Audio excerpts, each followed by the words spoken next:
Yes, Asenathi, good morning, everybody. Yeah, so obviously the first one was guys that has been training with us for the last 2-3 weeks. Understand more or less what we're trying to get better this year. So that was one thing, like the Bulls players wouldn't have trained a lot with us. Guys like Thomas de Toy, guys like Andre Pollard, so guys like that, Argus Neyman, those kind of guys. So the only real player who's in the mix here that played last weekend is Jan Hendrik. And I'm focusing only on Lucet. We'll be focusing on hooker a little bit later when we've got Thomas can actually play and those kind of things. But we only actually have Ox and Jan Hendrik there. So the only Bulls player who's playing here is Jan Hendrik. Apart from that, yes, then also a few of the Japanese players needs game time. And then if you go and look at the mix-up here, just to answer your question with a little bit more detail. Now the average caps here is probably what, 30, 32, where we normally go with above 40 to 55.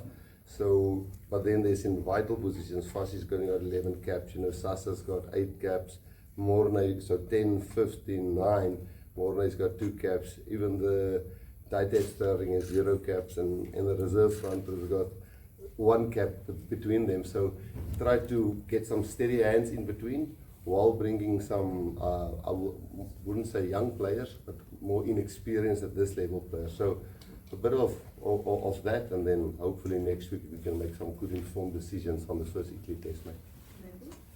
Vincent, congratulations firstly.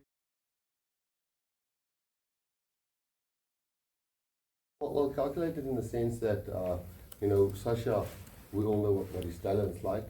But if you've got Damien and Jason next to you, and Cheslin and Kurtley who've done it, and Fassie's got I think 11 caps, I'm not 100% sure. But Fassie is Palele is still finding his feet, and we know what he can do when he's on fire, when all of them are on fire, when Krapis Morne is on fire, Rassie is on fire. But it's when it's not going so well that we need those steady hands in between, and if you've got a Barbarian team which will come to entertain. Sometimes you need just a little bit control in the game, and because in those key positions, tight head, 5 looks experience, but 9, 10, 15, we just felt it's calculated in the sense that there's some calm heads in between and off the bench. That's it, just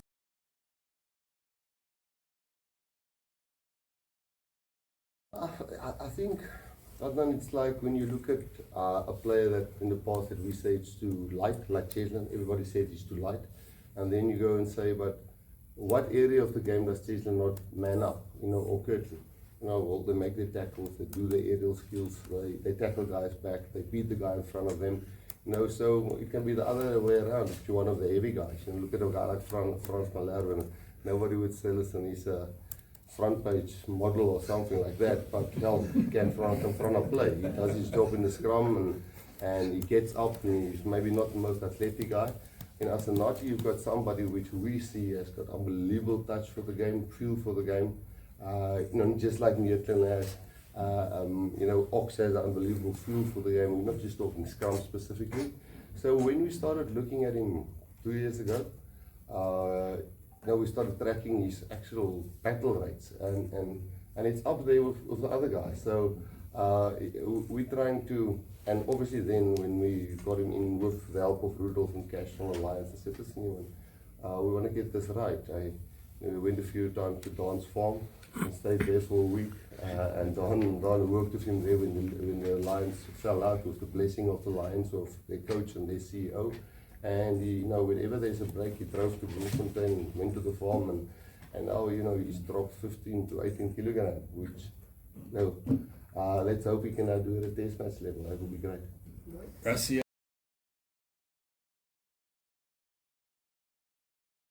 For Sasha, like anybody else, he's only have 8 test caps. So very few guys. I remember I think the first game Johnny Wilkinson's played against us.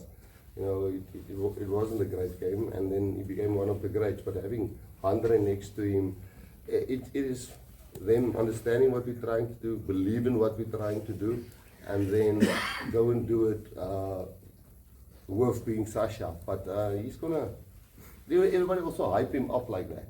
it's difficult to not go onto the field and live up to what the people are saying, make magic every single time. You know, every single time do the unbelievable thing that nobody thinks you can do. Where, you know, it's maybe just sometimes bring in the balance where let's make it a 70-30, you know, 70 stick to a 30%, go for the spectacular thing. But Tony is working really hard with him, and Andre is helping him a lot, same with Marnus. So I think he's taking it on board and understands what to do.